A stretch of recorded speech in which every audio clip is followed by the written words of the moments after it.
Komplotan love scamming dibekuk, 5 warga negara asing dideportasi. Nasib guru honorer jauh dari kata layak dan butuh perhatian serius. Komandan militer senior Iran bersatu siaga hadapi militer Amerika Serikat. Halo, selamat petang pemirsa setia Berita Nasional TV. Senang sekali Berita Nasional Petang kembali hadir menyapa Anda. Selain 3 berita utama tadi, akan ada informasi lain dari dunia politik, ekonomi, hingga isu sosial yang sedang hangat diperbincangkan. Bersama saya, Restu Landari.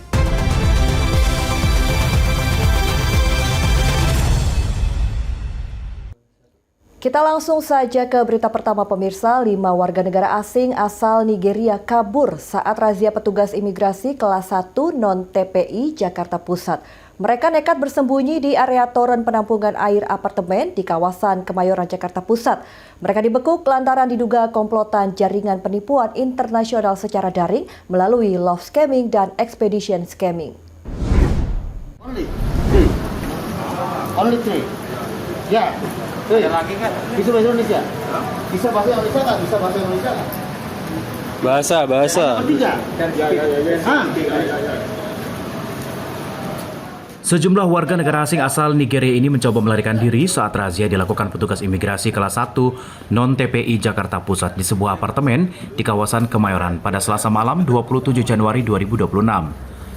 Para pelaku ditangkap saat bersembunyi di area toren penampungan air di lantai atas apartemen. 5 pria warga negara asing ini dibekuk lantaran diduga kuat terlibat dalam aktivitas jaringan penipuan internasional secara daring. Hasil pemeriksaan diketahui kelima pelaku berinisial CA, JCA, CFN, JCO, dan CO merupakan komplotan pelaku love scamming sekaligus expedition scamming. Modus penipuan love scamming melalui aplikasi Facebook. Para korban menyasar wanita kaya berbagai negara seperti Sri Lanka, Jamaika, India, dan Amerika Serikat. Sementara cara penipuan expedition scamming dengan meretas aplikasi jasa ekspedisi dan menghubungi pemesan barang antara negara dengan alasan harus membayar biaya tambahan untuk melancarkan pengiriman barang pesanan. Selain melakukan aksi penipuan daring, para pelaku juga melanggar aturan keimigrasian. Mengamankan 5 orang warga negara Nigeria yang diduga melakukan scamming. Jadi modus operandinya itu bukan warga negara kita. Informasi korbannya itu warga negara Afrika. Warga negara Guatemala, Zimbabwe, atau negara-negara Afrika lah. Iya, semua negara Afrika. Jadi modusnya itu dia memberikan menghack platform mengenai kredit card ya. Kredit card. Jadi tadi ditemukan itu ada 43 kredit card. Dari salah satu unit apartemen dijadikan markas oleh para pelaku, petugas mengamankan sejumlah barang bukti berupa puluhan telepon genggam, belasan lembar kartu kredit dan ATM, komputer jinjing, serta sejumlah uang tunai. Kelima pelaku dideportasi ke negara asal dan dicekal masuk ke Indonesia. Riswanto Ahmad, Berita Nasional TV. Informasi selanjutnya pemirsa, seorang wanita diduga rentenir menganiaya penjaga kios saat menagih utang di salah satu kios di Takalar, Sulawesi Selatan. Selain menganiaya, pelaku mengambil uang Rp200.000 di laci kasir. Aksi penganiayaan dan perampasan uang terekam kamera pengintai CCTV.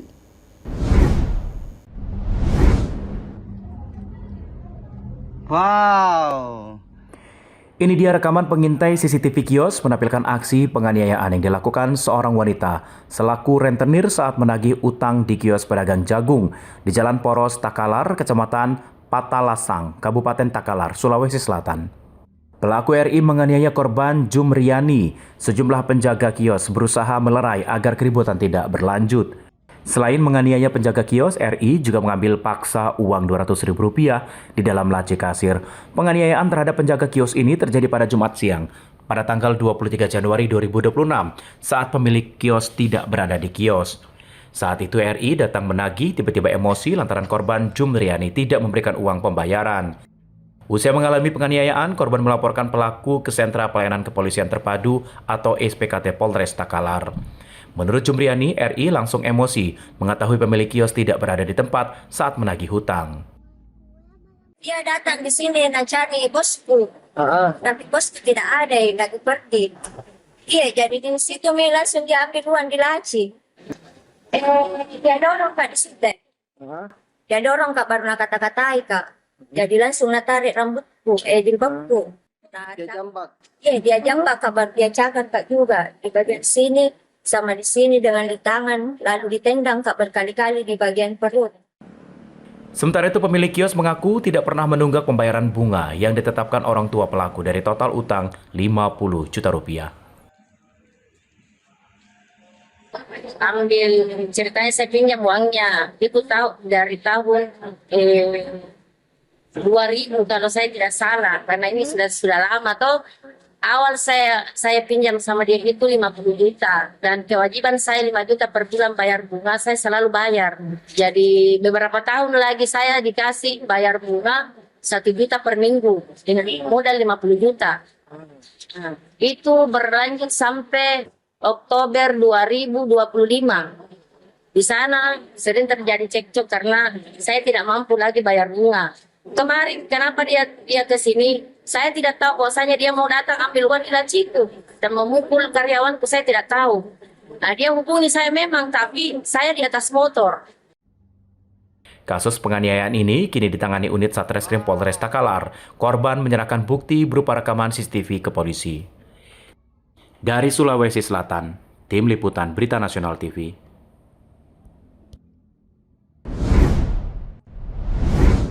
Seorang wanita muda di kota Metro Lampung dibekuk petugas saat menyelundupkan narkoba ke dalam lembaga pemasyarakatan kota Metro. Tak tanggung-tanggung, dari tangannya petugas mendapati narkotika jenis sabu, pil ekstasi, dan tembakau sintetis yang diduga merupakan pesanan narapidana di dalam lapas.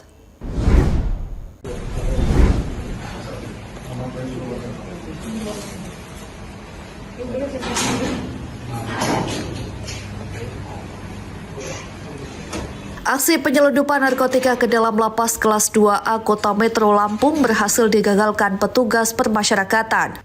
Seorang wanita berinisial DA berusia 26 tahun diamankan petugas setelah kedapatan membawa narkotika yang disembunyikan di dalam buntalan tisu yang disimpan di saku celana. Dari hasil penggeledahan, petugas mengamankan 2 paket sabu dengan berat 4,08 dan 0,24 gram, 3 butir pil ekstasi, serta tembakau sintetis seberat 0,86 gram. Wanita yang telah ditetapkan tersangka ini mengaku barang haram tersebut diperoleh dari seorang bandar dengan iming-iming upah 1 juta rupiah untuk sekali pengiriman. Narkotika ini diduga merupakan pesanan oleh beberapa orang narapidana di dalam lapas. Saat ini wanita tersebut telah diserahkan ke Satres Narkoba Polres Metro untuk penyidikan lebih lanjut. Polisi pun masih melakukan pengembangan untuk mengungkap jaringan narkotika di balik penyelundupan tersebut. Sudah kita lakukan pemeriksaan terhadap terduga pelaku atas nama inisial D.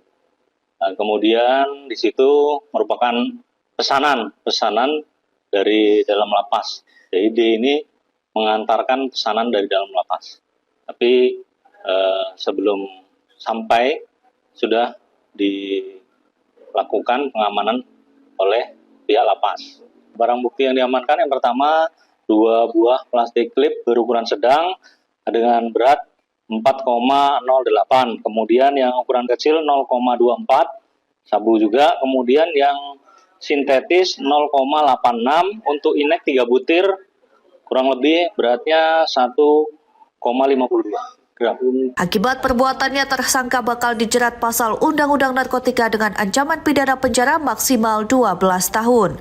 Dari Metro Lampung, Emmanuel Simorangkir, Berita Nasional TV.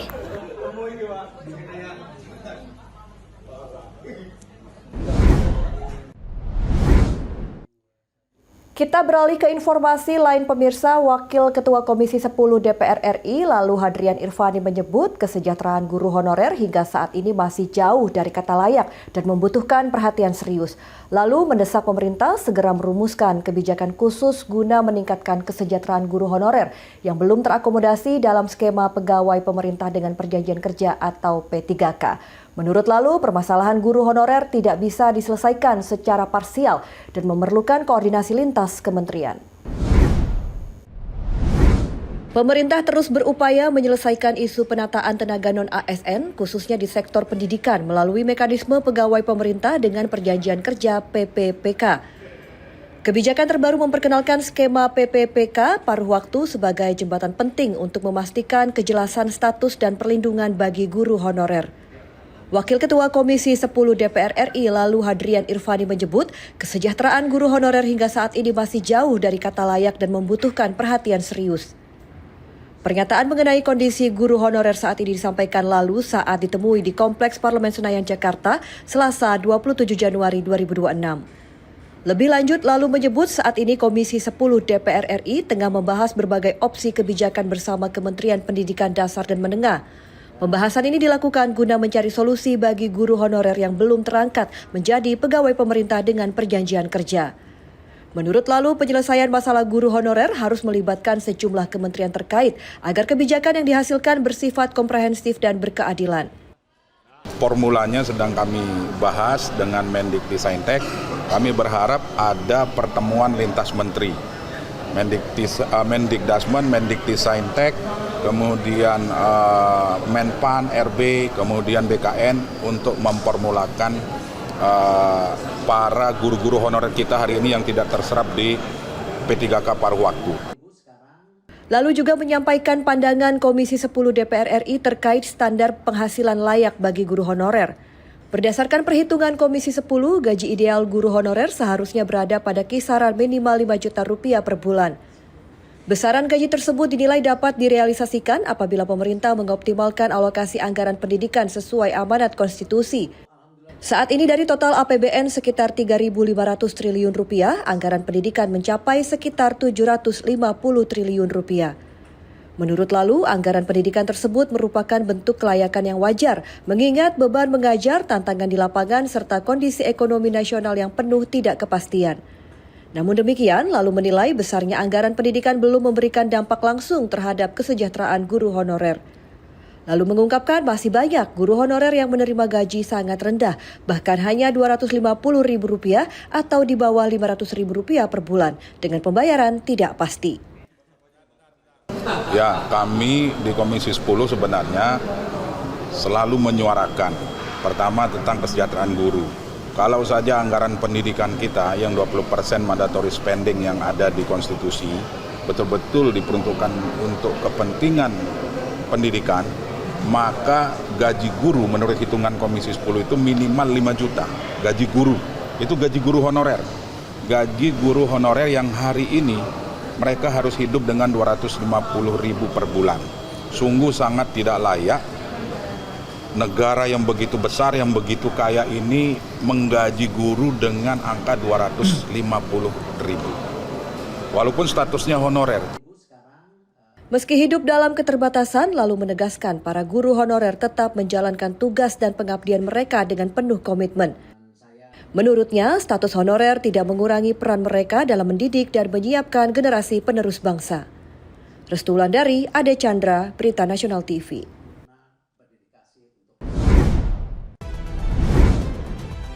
Menteri Luar Negeri Sugiono berkomentar soal Indonesia di Board of Peace. Informasi selengkapnya usai jeda. Berita Nasional Petang segera kembali.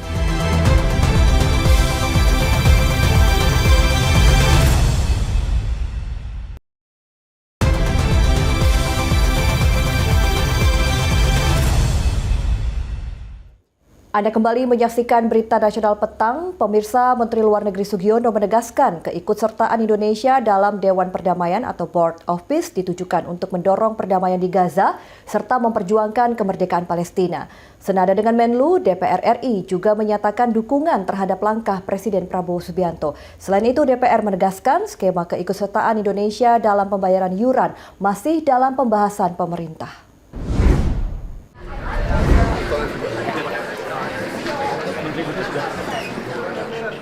Menteri Luar Negeri Sugiono buka suara terkait keanggotaan Indonesia dalam Board of Peace atau Dewan Perdamaian yang digagas Amerika Serikat tanpa menyertakan Palestina. Pernyataan ini disampaikan Sugiono usai rapat tertutup bersama Komisi 1 DPR RI pada Selasa 27 Januari 2026. Sugiono didampingi Wakil Ketua Komisi 1 DPR RI, Dev Laksono menegaskan, keputusan Indonesia bergabung dalam Board of Peace merupakan upaya aktif untuk menciptakan perdamaian, serta memperjuangkan kemerdekaan dan kedaulatan Palestina.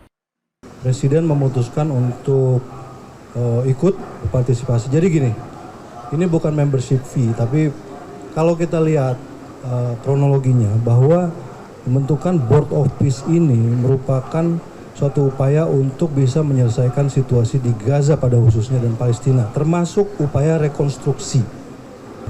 Posisi Indonesia dan negara-negara lain adalah untuk memastikan bahwa Board of Peace ini tetap berjalan pada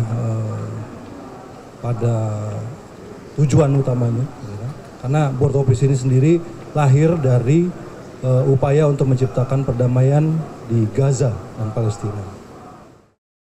Menlu Sugiono juga menegaskan Indonesia tetap konsisten mendorong two-state solution sebagai jalan penyelesaian konflik Gaza dan Palestina. Sugiono memastikan tidak ada kewajiban pembayaran iuran bagi Indonesia untuk bergabung dalam Board of Peace dengan masa keanggotaan selama 3 tahun.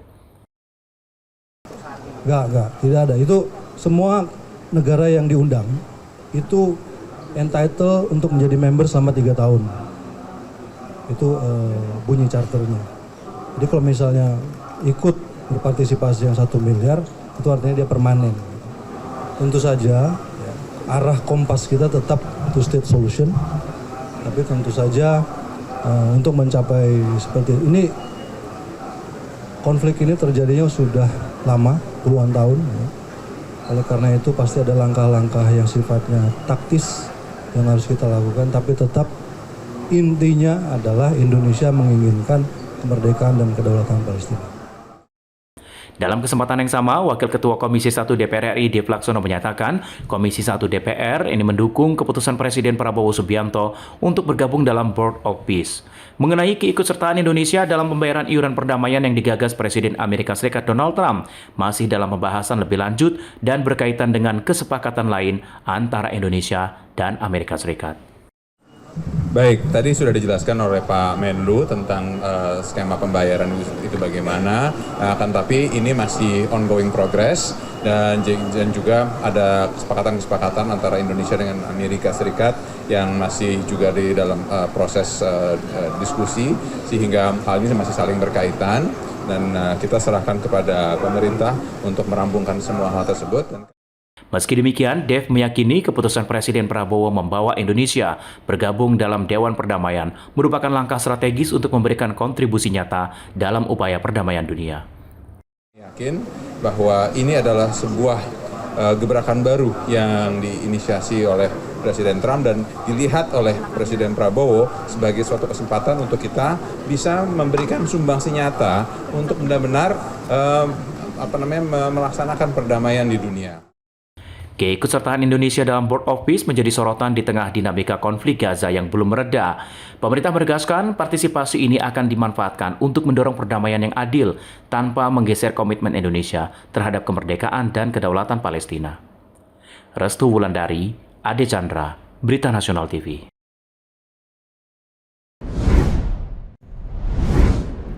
Selanjutnya pemirsa, DPR RI menyetujui Polri tetap berada langsung di bawah Presiden dan tidak berbentuk kementerian. Kesepakatan tersebut menjadi bagian dari 8 poin percepatan reformasi Polri yang ditetapkan dalam rapat paripurna DPR RI ke-12 masa persidangan 3 tahun sidang 2025-2026. Dewan Perwakilan Rakyat atau DPR RI resmi menyetujui 8 poin percepatan reformasi Kepolisian Negara Republik Indonesia atau Polri dalam rapat paripurna ke-12 yang digelar di Kompleks Parlemen Senayan, Jakarta pada Selasa 27 Januari 2026. Salah satu poin paling krusial dalam kesepakatan tersebut adalah ketetapan bahwa posisi Polri tetap berada langsung di bawah komando Presiden dan tidak akan berbentuk kementerian. Persetujuan ini diambil setelah Wakil Ketua DPR Saan Mustafa menanyakan kesediaan anggota sidang terhadap laporan Komisi 3 DPR mengenai hasil pembahasan reformasi Polri. Seluruh anggota Dewan menyatakan setuju diiringi ketukan palu tanpa pengesahan kebijakan. Ketua Komisi 3 DPR Habibur Rahman menjelaskan bahwa perumusan 8 poin ini merupakan respon atas menguatnya tuntutan publik terhadap pembenahan institusi kepolisian. Komisi 3 DPR RI menegaskan bahwa kedudukan Polri berada di bawah Presiden langsung dan tidak berbentuk kementerian yang dipimpin oleh Kapolri yang diangkat dan diberhentikan oleh Presiden dengan persetujuan DPR RI sebagaimana diatur pasal 7 TAP MPR RI nomor 7/MPR tahun 2000 dan peraturan perundang-undangan yang berlaku. Selain soal kedudukan institusi, poin-poin penting reformasi Polri yang telah disahkan antara lain DPR mendukung penguatan peran Komisi Kepolisian Nasional atau Kompolnas dalam membantu Presiden menetapkan arah kebijakan serta memberikan pertimbangan strategis terkait jabatan Polri. DPR juga melegalkan penugasan anggota Polri aktif di luar struktur organisasi kepolisian yang akan diatur dalam revisi Undang-Undang Polri. Dari sisi pengawasan, DPR memperkuat fungsi kontrol terhadap Polri baik secara eksternal maupun internal melalui penguatan Propam, Inspektorat, serta Biro Pengawasan dan Penyidikan. Reformasi ini juga turut menyentuh aspek anggaran, budaya organisasi, dan pendidikan kepolisian dengan penekanan pada nilai HAM dan demokrasi. Poin lainnya menyoroti pemanfaatan teknologi modern dalam menunjang transparansi kinerja seperti penggunaan kamera tubuh atau body kamera, kamera kendaraan dinas hingga pemanfaatan kecerdasan artifisial atau AI dalam proses pemeriksaan. Poin terakhir menegaskan bahwa seluruh proses revisi Undang-Undang Polri akan dilakukan secara bersama-sama oleh DPR dan pemerintah sesuai ketentuan perundang-undangan yang berlaku. Restu Wulandari, Ade Chandra, Berita Nasional TV. Kita membentuk Polisi RI 361. Alhamdulillah dari anggota Masjid. Ya, selain itu pemirsa, Dewan Perwakilan Rakyat DPR RI juga resmi mengesahkan Thomas Djiwandono sebagai Deputi Gubernur Bank Indonesia. Setelah ditetapkan, Thomas menegaskan komitmen menjaga independensi Bank Indonesia sebagai bank sentral. Sementara itu, DPR meminta publik memberikan kepercayaan kepada Thomas dalam menjalankan fungsi moneter. Dewan Perwakilan Rakyat secara resmi mengesahkan Thomas Djiwandono sebagai Deputi Gubernur Bank Indonesia terpilih. Pengesahan dilakukan dalam rapat paripurna ke-12 DPR RI yang digelar di Gedung Parlemen Jakarta Selasa 27 Januari 2026. Rapat paripurna dihadiri oleh 339 anggota Dewan dari total 580 anggota DPR. Dalam rapat paripurna, DPR menyetujui hasil uji kelayakan dan kepatutan calon Deputi Gubernur Bank Indonesia Thomas Djiwandono yang sebelumnya telah dilaksanakan oleh Komisi 11 DPR. Usai mengikuti rapat paripurna, Thomas Djiwandono menyampaikan apresiasi dan terima kasih kepada pimpinan DPR serta seluruh anggota Komisi 11 atas proses yang telah dilaluinya sesuai dengan ketentuan perundang-undangan. Thomas menegaskan komitmennya untuk menjaga independensi Bank Indonesia sebagai bank sentral serta mendorong sinergi antara kebijakan moneter dan fiskal demi menjaga stabilitas ekonomi nasional. Mengakhiri pernyataannya, Thomas juga menyampaikan apresiasi kepada media yang telah mengikuti dan meliput proses pencalonannya secara objektif dan terukur. Saya melewati fit and proper itu melalui dan mengikuti segala peraturan dan perundangan yang sudah ada. Di sini saya ingin sampaikan sekali lagi komitmen saya untuk menjaga independensi Bank Sentral dan juga seperti saya katakan kemarin di proses fit and proper menyelaraskan kebijakan fiskal dan moneter. Sementara itu, Wakil Ketua DPR RI Cucun Ahmad Syamsur Rijal meminta masyarakat memberikan kesempatan kepada Thomas Djiwandono untuk menjalankan fungsi moneternya sebagai Deputi Gubernur Bank Indonesia. Cucun berharap kehadiran Deputi Gubernur Bank Indonesia yang baru mampu menjadi perekat, mediator sekaligus katalisator antara kebijakan fiskal dan moneter. Kita berikan kepercayaan bahwa pemerintah ingin melihat bagaimana antara fiskal dan moneter ini betul-betul solid.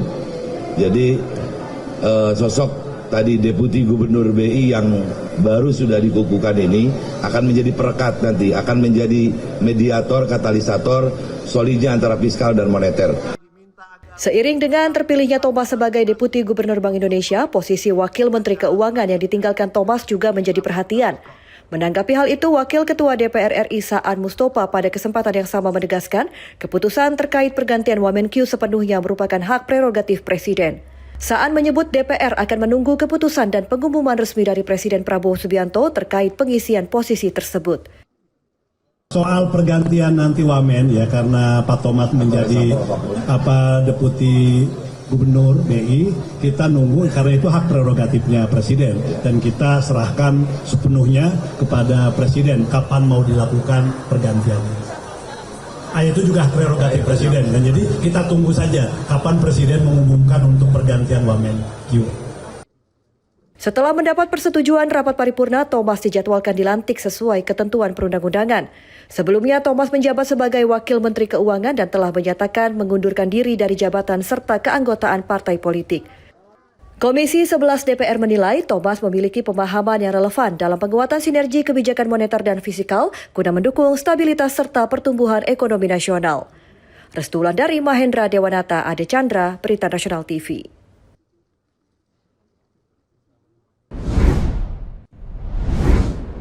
DPR RI juga resmi menyetujui penunjukan Adis Kadir sebagai Hakim Konstitusi usulan DPR RI dalam rapat paripurna DPR ke-12 masa persidangan 3 tahun sidang 2025-2026.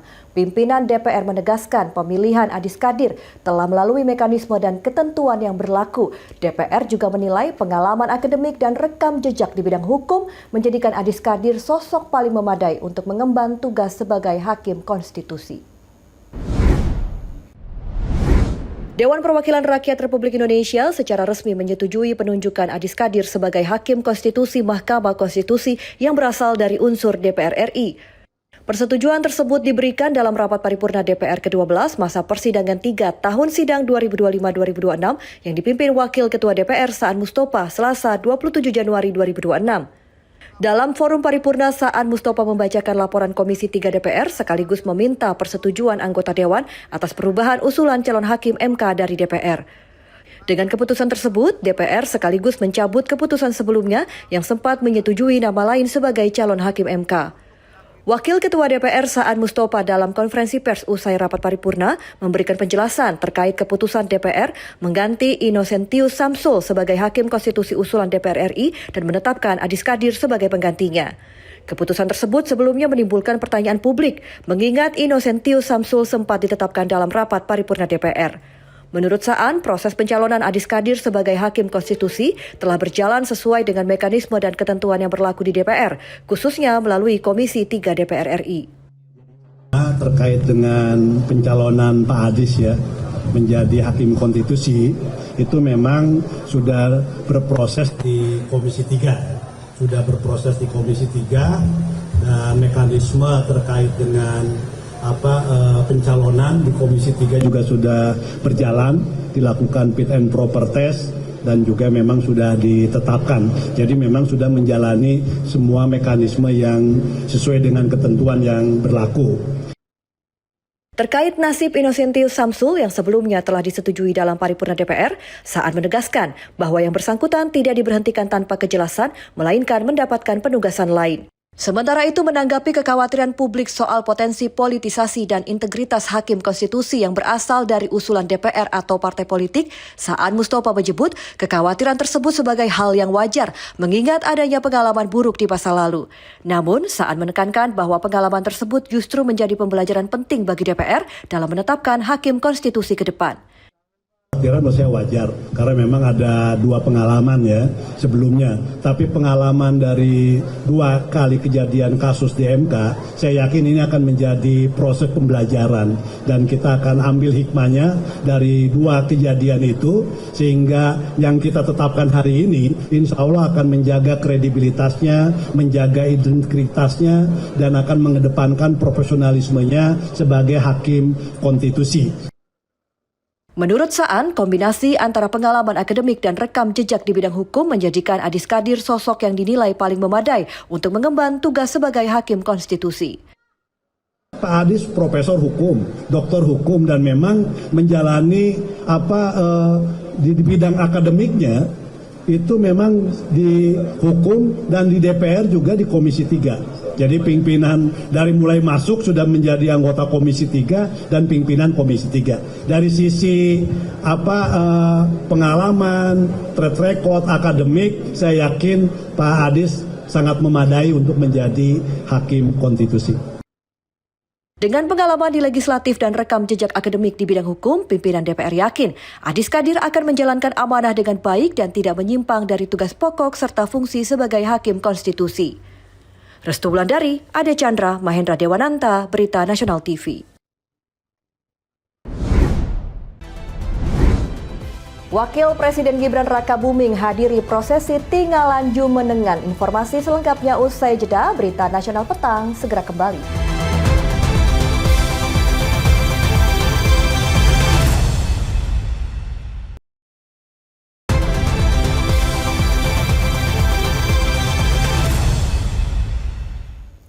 Terima kasih Anda masih bersama kami di Berita Nasional Petang. Pemirsa, Wakil Presiden Gibran Rakabuming menghadiri prosesi Tinggalan Jumenengan Dalem keempat Kanjeng Gusti Pangeran Adipati Arya Mangkunegoro 10 di Pura Mangkunegaran, Surakarta, Jawa Tengah. Kehadiran Wapres menegaskan komitmen pemerintah dalam mendukung pelestarian warisan budaya Nusantara sebagai bagian dari jati diri bangsa.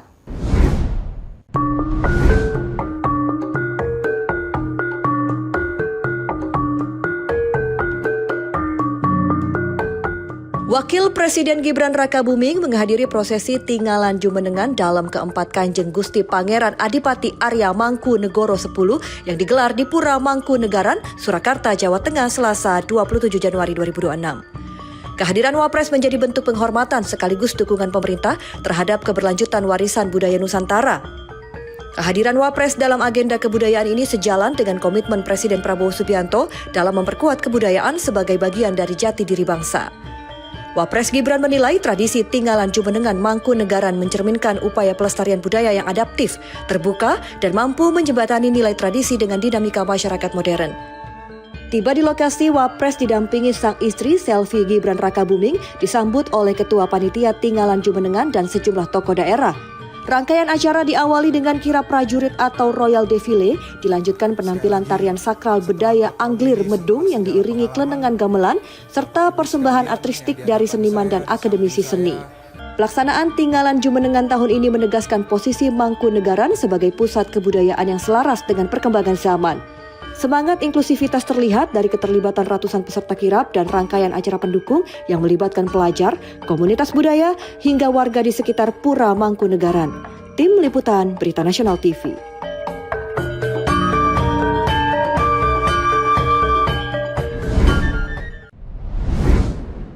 Kita beralih ke informasi lain, pemirsa. Banjir bandang melanda dua wilayah di Jawa Tengah, yaitu di Kabupaten Pemalang dan Purbalingga. Banjir ini akibat hujan deras mengguyur kawasan lereng Gunung Slamet. Pemerintah melalui Kementerian Pekerjaan Umum mengerahkan personel dan alat berat membuka akses yang terputus dan membantu penanganan darurat. Banjir bandang melanda dua wilayah di Jawa Tengah, yaitu di Kabupaten Pemalang dan Purbalingga. Banjir ini akibat hujan deras mengguyur kawasan lereng Gunung Slamet. Banjir bandang di Kabupaten Pemalang terjadi pada Jumat malam 23 Januari 2026. Hujan dengan intensitas tinggi sejak siang hari menyebabkan debit Sungai Comal meningkat hingga lebih dari 329.000 liter per detik. Otoritas setempat menetapkan status siaga. Banjir ini merusak sejumlah infrastruktur, diantaranya jembatan baru Desa Nyalembeng yang menghubungkan Jalan Karangsari Pulau Sari, serta jembatan penghubung Dusun Silegok dan Sipendil. Sejumlah rumah warga di Desa Gunung Sari dan Jurang Mangu juga mengalami kerusakan. Pemerintah melalui Kementerian Pekerjaan Umum, Balai Besar Pelaksanaan Jalan Nasional Jawa Tengah, Daerah Istimewa Yogyakarta mengerahkan alat berat termasuk ekskavator, wheel loader, dump truck, kren, serta satu set jembatan darurat bentang 30 meter untuk membuka kembali konektivitas warga. Tepatnya ini kan lokasi bencana di Kecamatan Pulau Sari. Secara keseluruhan jembatan ada 25 yang terdampak. Sementara yang putus total itu ada 13 jembatan. Dari 13 jembatan itu 3 jembatan adalah jembatan kabupaten. Ini perlu segera ditangani karena merupakan akses utama dan mobilitas juga untuk kegiatan ekonomi dari masyarakat. Nah ini kalau secara terdampak ada 6 desa yang terdampak. Sementara itu di Kabupaten Purbalingga, banjir bandang terjadi sejak Jumat malam 23 Januari 2026 hingga Sabtu dini hari 24 Januari 2026 akibat hujan lebat di kawasan lereng Gunung Slamet. Material lumpur, batu, kayu, dan pohon dari kawasan hutan menutup permukiman dan akses jalan. Data BPBD Purbalingga mencatat Desa Sangkanayu, Kecamatan Brebet sebanyak 78 rumah terdampak, 7 rumah hanyut, puluhan hewan ternak mati, serta 2 jembatan terputus. Di Desa Kutabawa, Kecamatan Karangreja, 60 hektar lahan pertanian gagal panen dan jembatan penghubung Kutabawa Celekatakan ambruk. Kerusakan terparah terjadi di Desa Serang dengan rincian 6 rumah rata dengan tanah dan sekitar 500 warga terpaksa mengungsi. Untuk mempercepat penanganan, Kementerian PU mengerahkan bulldozer, dump truck, serta eskavator tambahan ke lokasi bencana di Purbalingga. Pemerintah daerah menyalurkan bantuan sembako, air bersih, serta mendirikan dapur umum bagi para pengungsi sambil menunggu dukungan lanjutan dari pemerintah provinsi dan pusat. Bersama-sama meninjau lokasi bencana yang berada di Gunung Malang, antara perbatasan antara Desa Kutabawa, Bambangan dengan Desa Serang. Posisinya di Gunung Malang. Dapat dilihat di belakang bahwa ruas jalan ini tertutup oleh tumpukan lumpur.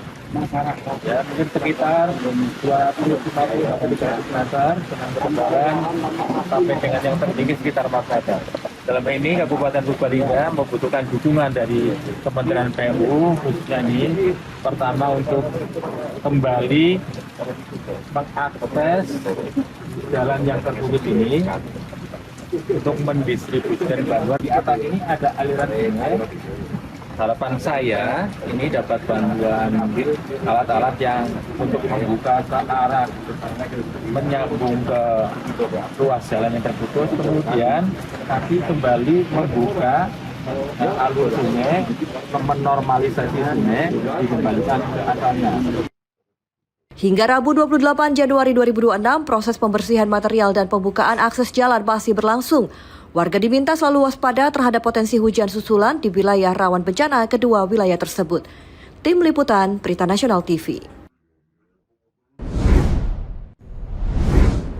Ya pemirsa, selanjutnya kita akan pantau kondisi arus lalu lintas terkini yang akan disampaikan petugas NTMC Korlantas Polri, dan berikut laporannya.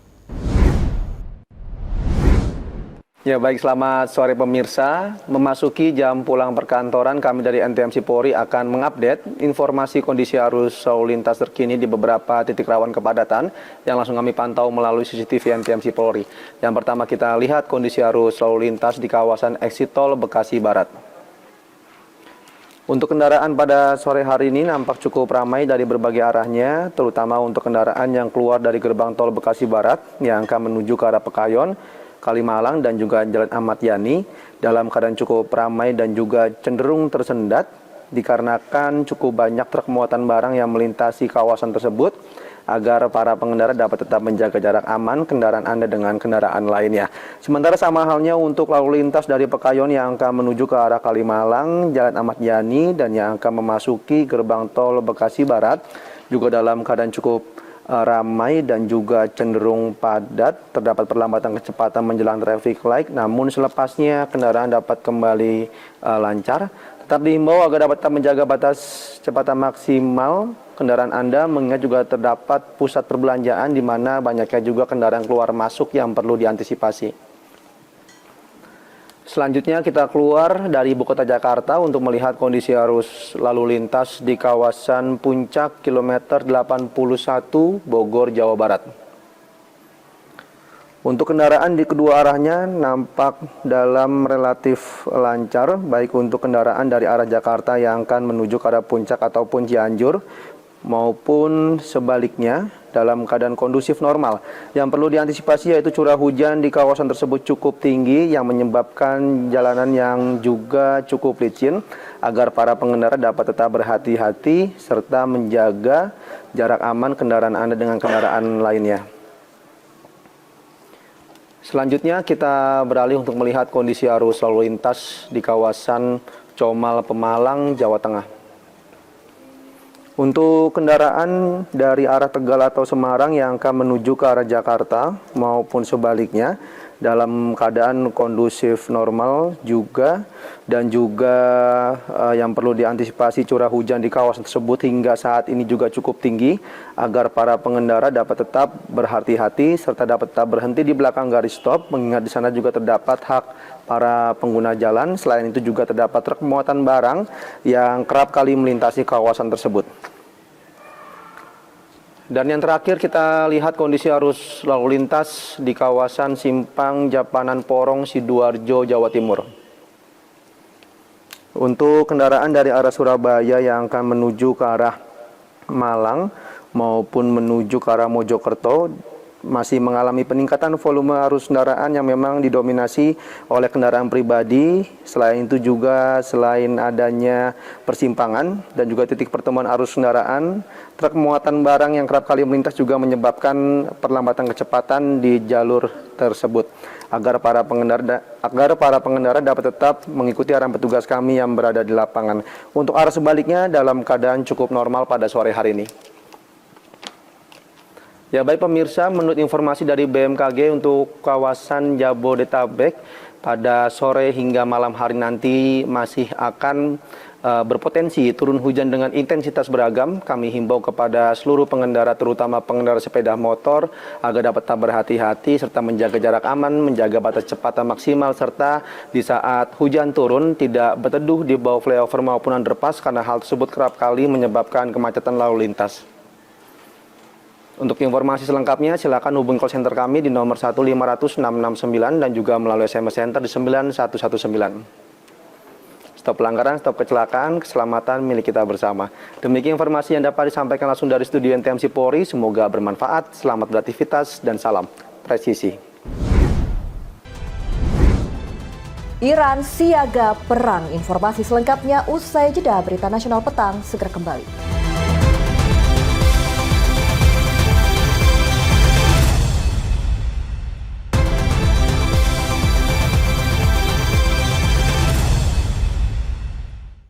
Ada kembali bersama kami di Berita Nasional Petang. Pemirsa, para komandan militer senior Iran bersatu saat gencar ancaman Amerika Serikat.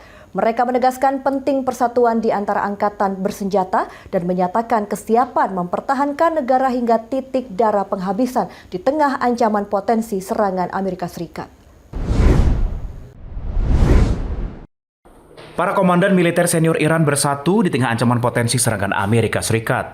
Komandan Pasukan Darat Angkatan Darat Iran, Ali Jahan Shahi, mengatakan persatuan internal militer merupakan kunci menghadapi ancaman eksternal. Ia menyatakan pasukan darat Angkatan Darat akan berdiri bersama pasukan darat Korps Garda Revolusi Islam atau IRGC demi mempertahankan Iran. Komandan pasukan darat Korps Garda Revolusi Islam, Brigadir Jenderal Muhammad Karami, menekankan penting soliditas dan persatuan di antara angkatan bersenjata Iran. Hal ini diungkapkan saat meningkat ketegangan akibat kekhawatiran di Israel. Iran akan melancarkan serangan pendahuluan jika Teheran menjadi sasaran serangan militer Amerika Serikat. Demikian laporan Channel 12 Israel pada Jumat 23 Januari 2026. Dilaporkan Amerika Serikat terus meningkatkan kehadiran militernya di kawasan. Tekanan terhadap Iran dari Amerika Serikat dan Israel meningkat sejak akhir Desember 2025 ketika aksi protes merebak di berbagai wilayah membuat kondisi ekonomi dan kehidupan masyarakat memburuk. Di sisi lain, Israel dilaporkan berada dalam situasi siaga maksimum. Otoritas Israel meningkatkan kesiagaan militer di sejumlah wilayah strategis, termasuk pertahanan udara dan mobilisasi pasukan cadangan. Al Jazeera melaporkan, ketegangan ini memicu kekhawatiran global akan meluas konflik di Timur Tengah melibatkan kekuatan besar dunia. Perserikatan Bangsa-Bangsa dan sejumlah negara menyerukan agar semua pihak menahan diri dan mengutamakan upaya diplomasi demi mencegah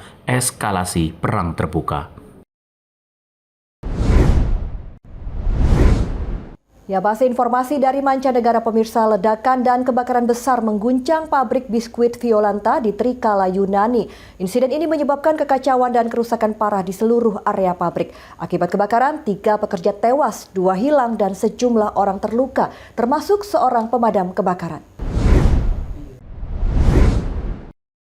Ledakan dan kebakaran besar mengguncang pabrik biskuit Violanta di Trikala, Yunani, Senin 26 Januari 2026. Peristiwa ini terjadi saat pekerja menjalani shift malam. Dilaporkan 3 tewas, 2 hilang, dan 13 pekerja terjebak. Petugas darurat dengan cepat diterjunkan menangani api dan evakuasi. Tim pemadam kebakaran dikerahkan ke tempat kejadian. Sedikitnya 40 petugas damkar dan beberapa kendaraan pemadam berhasil menguasai api. Kebakaran menghancurkan sebagian besar fasilitas. Proses evakuasi dan penyelamatan terhalang puing reruntuhan dan api masih menyala. Sejumlah pekerja meninggal dunia dan terluka. Korban luka dirawat di rumah sakit Trikala termasuk 1 pemadam kebakaran. Seiring waktu, kondisi korban makin stabil. Penyidik dari Direktorat Kejahatan menyelidiki dan mengumpulkan bukti untuk mengetahui penyebab kebakaran. Dugaan awal, nyala api berasal dari kebocoran gas dekat oven produksi. Pabrik sementara ditutup untuk keperluan penyelidikan. Perusahaan Violanta yang memiliki jaringan distribusi nasional untuk produk-produk biskuit dan bar sereal menyatakan bela sungkawa dan berjanji akan membantu penyidik serta keluarga korban dalam masa sulit ini. Ribuan orang dievakuasi dari kota Niscemi di Sisilia, Italia, usai longsor besar akibat curah hujan lebat dari badai siklon Hari. Situasi ini diperkirakan semakin kritis. Pemerintah Italia mengumumkan status darurat di wilayah selatan dilanda bencana. Tanah longsor besar terjadi di Sicilia, Italia pada Minggu 25 Januari 2026 akibat tebing sepanjang 4 km retak dan amblas. Tanah longsor menerjang rumah-rumah berada di ambang tepian di kota Niscemi di Sicilia, Italia. Kondisi tanah masih terus menurun imbas dari hujan deras dalam beberapa hari terakhir. Wali kota Niscemi, Massimiliano Conti, menyatakan situasi sangat berbahaya dan memperingatkan akan ada tanah longsor susulan. Lebih dari 1.000 warga dipindahkan dari daerah terdampak mengikuti arahan otoritas setempat. Civil Protection atau perlindungan menyarankan evakuasi semua penduduk dalam radius 4 km di sekitar titik longsor. Meski kerusakan parah terjadi, pemerintah menegaskan belum ada kasus kematian atau cedera serius yang dilaporkan. Infrastruktur pelayanan seperti jalan dan saluran nasional terputus dengan tanah menutupi sebagian jalan menuju pusat kota. Beberapa sekolah di Niscemi ditutup sampai kondisi dipastikan aman. Petugas keselamatan, polisi, dan pemadam kebakaran bersinergi menilai langkah selanjutnya. Badai siklon Hari melanda Sicilia, Calabria, dan Sardinia menyebabkan dampak luas dengan hujan deras, angin kencang, dan gelora laut yang parah. Total biaya kerusakan diperkirakan melebihi 1 miliar euro, di mana Sicilia terkena baik sekira 740 juta euro, dan angka ini bisa berkembang lebih besar setelah penilaian lebih lanjut. Menyikapi bencana ini, pemerintah Italia mengumumkan status darurat nasional bagi wilayah selatan yang terdampak dengan dana awal untuk perbaikan infrastruktur dan bantuan darurat. Dalam proses rehabilitasi, otoritas menyusun rencana peningkatan sistem pertahanan darat dan sistem peringatan dini agar kejadian serupa tak terjadi lagi. Sementara itu pemirsa, badai salju melumpuhkan aktivitas penerbangan bandara. Ribuan penumpang terdampak badai salju menginap di Bandara New Chitos, Hokkaido, Jepang Utara. Kondisi cuaca ekstrim ini memaksa pembatalan puluhan penerbangan serta mengganggu layanan transportasi darat. Hujan salju lebat melanda wilayah Hokkaido, Jepang Utara mengakibatkan sedikitnya 7.000 orang terpaksa menginap di terminal bandara New Chitose karena 56 penerbangan dibatalkan pada Minggu 25 Januari 2026. Ribuan penumpang tidak bisa melanjutkan perjalanan. Kejadian ini menyebabkan kerusuhan dan keterlambatan perjalanan di salah satu bandara tersibuk di wilayah tersebut. Menurut pernyataan operator Bandara Hokkaido Airport Co., curah salju di Sapporo mencapai 54 cm dalam 24 jam, angka tertinggi sepanjang catatan selama Januari 2026. Kondisi ini membuat visibilitas buruk dan kondisi landasan tidak aman untuk operasional pesawat. Laporan operator Hokkaido menyatakan selain pembatalan penerbangan, layanan kereta api lebih dari 500 perjalanan dibatalkan, termasuk yang menghubungkan bandara dengan Sapporo, Asahikawa, dan Hakodate. Keadaan ini memengaruhi perjalanan hampir 130.000 penumpang. Beberapa maskapai, termasuk JAL Group, mengumumkan penyusunan ulang layanan dan penyusunan standby penerbangan akibat pembatalan. Pelayanan standby dan pemutakhiran tanggal keberangkatan untuk seluruh penerbangan domestik di bandara ditangguhkan. Para penumpang terdampak melaporkan kerusuhan dan kesulitan mengakses transportasi darat atau akomodasi karena layanan taksi dan bus sedikit beroperasi, serta kereta api yang masih tertunda membuat banyak orang terpaksa menanti hingga cuaca membaik atau jadwal pesawat dipulihkan. Pemirsa, tetaplah bersama kami karena usai jeda kami akan mengajak Anda untuk melihat indahnya Popeye Village, ikon wisata Malta. Berita Nasional Petang segera kembali.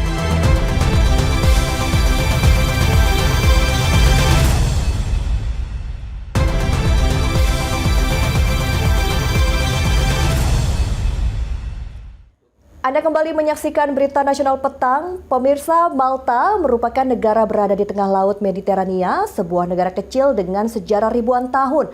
Kota-kota batu nyaris tak berubah oleh waktu, serta landscape alam yang memukau. Di sini ada Popeye Village yang menjadi salah satu ikon wisata Malta. Lantas seperti apa keunikan negara Malta? Berikut tayangannya untuk Anda.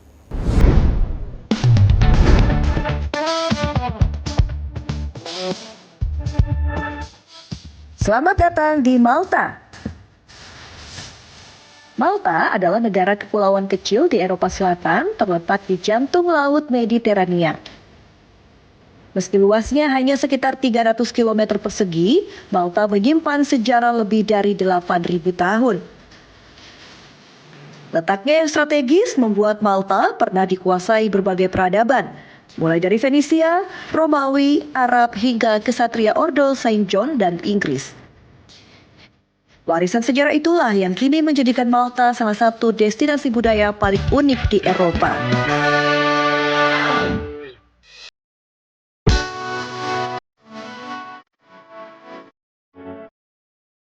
Di jantung Pulau Malta berdiri sebuah kota Medina.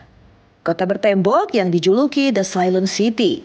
Kota ini pernah menjadi ibu kota Malta pada masa Romawi dan abad pertengahan.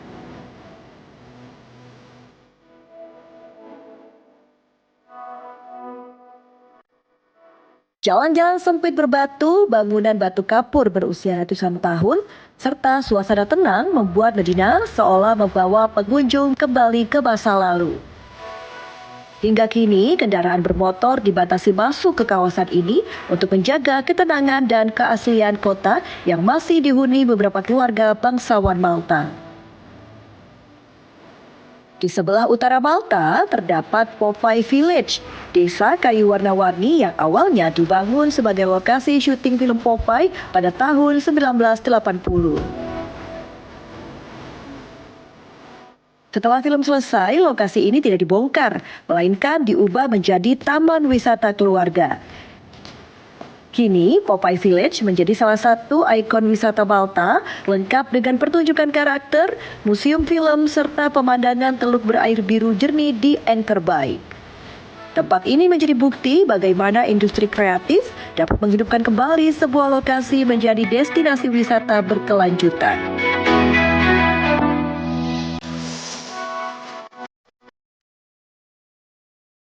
Valletta, ibu kota Malta, adalah salah satu kota bersejarah paling padat di dunia.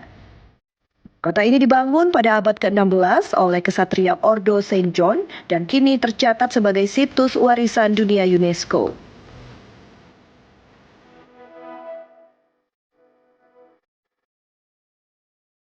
Dalam area yang relatif kecil, Valletta memiliki ratusan bangunan bersejarah, gereja bergaya barok, benteng pertahanan hingga istana kuno. Selain pusat pemerintahan, Valletta juga menjadi jantung budaya Malta dengan museum, teater, dan ruang publik yang aktif hingga saat ini. Kota ini menjadi simbol ketahanan Malta yang mampu bertahan dari perang, penjajahan, hingga perubahan zaman.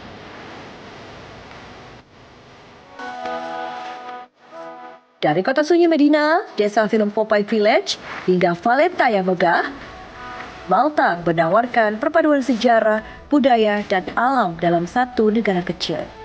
Malta bukan hanya destinasi wisata, tetapi juga cermin perjalanan panjang peradaban manusia di Laut Mediterania. Kecil secara ukuran, namun besar dalam sebuah cerita.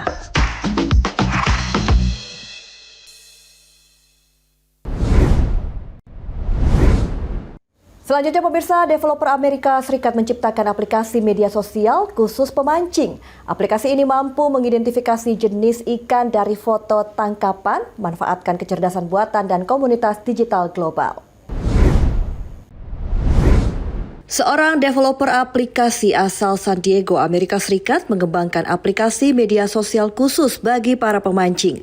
Aplikasi ini mampu mengidentifikasi jenis ikan hanya dari foto hasil tangkapan. Aplikasi media sosial dirancang khusus untuk komunitas pemancing mencuri perhatian publik. Cara kerjanya, aplikasi ini memungkinkan pengguna mengunggah foto hasil tangkapan ikan, kemudian secara otomatis dianalisis menggunakan teknologi kecerdasan buatan atau artificial intelligence. Melalui pemindaian visual, sistem bisa mengidentifikasi jenis ikan, nama ilmiah, habitat asli, hingga perkiraan ukuran dan status konservasi. Tak hanya sebagai alat identifikasi, aplikasi ini juga berfungsi sebagai media sosial, tempat para pemancing berbagi lokasi memancing, teknik umpan, serta pengalaman di lapangan. Sang developer menyebut ide pengembangan aplikasi ini berawal dari kesulitan pemancing amatir membedakan jenis ikan, terutama di wilayah pesisir dan laut lepas. Selanjutnya, seluruh data identifikasi dibangun dari basis data biologi laut global serta diverifikasi oleh komunitas ahli dan pengguna aktif. Aplikasi ini juga dilengkapi fitur edukasi lingkungan, mendorong praktik memancing berkelanjutan dan perlindungan spesies langka. Sejak diperkenalkan, aplikasi tersebut mendapat respon positif dari komunitas pemancing di Amerika Serikat dan mulai digunakan di sejumlah negara lain. Ya pemirsa, informasi tadi sekaligus menutup perjumpaan kita di Berita Nasional Petang kali ini. Saya Restulandari beserta kru yang bertugas pamit undur diri. Selamat petang dan selamat kembali beraktivitas. Sampai jumpa.